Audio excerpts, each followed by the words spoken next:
तरबेला में भी पानी कम था, इनफ्लो भी दरिया सिंध के अंदर कम था, काबिल के अंदर भी कम था।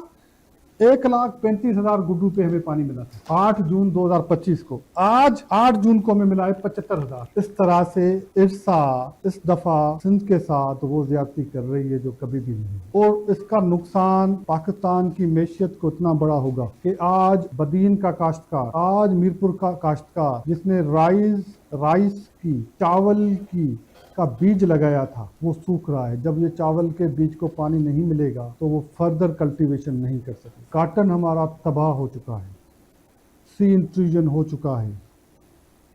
इस वजह से आज सीएम साहब ने एक खत लिखा है प्राइम मिनिस्टर ऑफ पाकिस्तान को।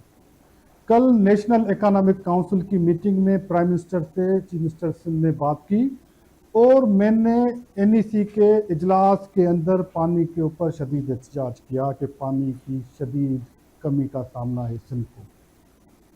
जहाँ पे 3 सूबाई वज़राए आला बैठे हुए थे, और पाकिस्तान का सबसे बड़ा जो कॉन्स्टिट्यूशनल फोरम था उसके ऊपर भी मैंने शदीद एहतजाज किया। उससे पहले मैंने इरिगेशन डिपार्टमेंट ने एहतजाज किया है। आज वज़ीर आला सिंध साहब ने खत लिखा है जिनकी कापीज़ मैं आपको दे देता हूँ कि फिलफोर इरसा को पाबंद किया जाए कि आबी माहिदे के तहत सिंध को पानी दे। अगर पानी की कोई शार्टेज है तो सब सूबे बराबरी के बुनियाद पे उस पानी की शार्टेज को बर्दाश्त करें।